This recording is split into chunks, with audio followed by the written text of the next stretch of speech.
வணக்கம். Com billing சாஃப்ட்வேரில் menu பாரில் இருக்கிற ஒவ்வொரு மெனுவுக்கும் 1, 2, 3, 4 இந்த மாதிரி சீரியல் நம்பர் கொடுத்துருக்காங்க. இதில் ஏதாவது ஒரு மெனுவை கிளிக் பண்ணாலும் அந்த மெனுவில் இருக்கிற ஆப்ஷன்ஸ் எல்லாத்துக்குமே சீரியல் நம்பர் இருக்குது. இதில் ஏதாவது ஒரு ஆப்ஷனை கிளிக் பண்ணும் போதும் வரக்கூடிய சப்கலத்துலேயும் ஆப்ஷன்ஸுக்கு சீரியல் நம்பர் கொடுத்துருக்காங்க. எதுக்காக இப்படி ஒவ்வொரு ஆப்ஷனுக்கும் சீரியல் நம்பர் கொடுத்துருக்காங்க அதை பற்றி பார்ப்போம். இப்போ நான் என்கிட்ட இருக்கிற ஸ்டாக்ஸோட வேல்யூவை பார்க்கணும் அப்படிங்கிறப்ப இந்த ரிப்போர்ட்ஸ் அப்படிங்கிற மெனுவை கிளிக் பண்ணிவிட்டு இதில் ரெண்டாவதாக இருக்கிற ஸ்டாக் ரிப்போர்ட்ஸை கிளிக் பண்ணுறேன். வரக்கூடிய கடத்தில் ரெண்டாவதாக இருக்கிற கரண்ட் ஸ்டாக் வேல்யூ இந்த ஆப்ஷனை நான் கிளிக் பண்ணுறது மூலமாக இந்த கரண்ட் ஸ்டாக் அப்படிங்கிற பேஜுக்கு என்னால் வர முடியும். இதை க்ளோஸ் பண்ணிக்கிறேன்.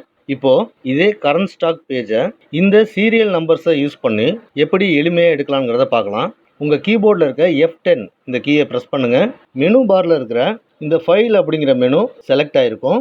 இதை டீசெலக்ட் பண்ணணும் அப்படின்னா எஸ்கேப் கீயை யூஸ் பண்ணிக்கலாம். இப்போ மறுபடியும் F10 ப்ரெஸ் பண்ணுறேன். ஃபைல் மெனு செலக்ட் ஆகிருக்கு. ரிப்போர்ட்ஸுக்கான சீரியல் நம்பர் 4 கீபோர்டில் 4 ப்ரெஸ் பண்ணுறேன். அடுத்ததாக ஸ்டாக் ரிப்போர்ட்ஸுக்கு 2, அடுத்து கரண்ட் ஸ்டாக் வேல்யூவுக்கு 2, இப்படி F10 422 இதை கொடுக்கும்போது கரண்ட் ஸ்டாக் பேஜ் ஓப்பன் ஆயிரும்.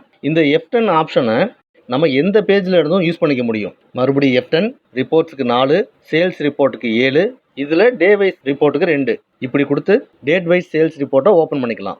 இந்த மாதிரி மவுஸை யூஸ் பண்ணாமல் F10 கீயை ப்ரெஸ் பண்ணி சீரியல் நம்பரை வச்சு எந்த ஒரு செக்மெண்ட்டையும் நம்ம ஓப்பன் பண்ணிக்க முடியும்.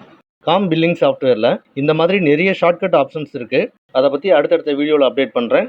நன்றி, வணக்கம்.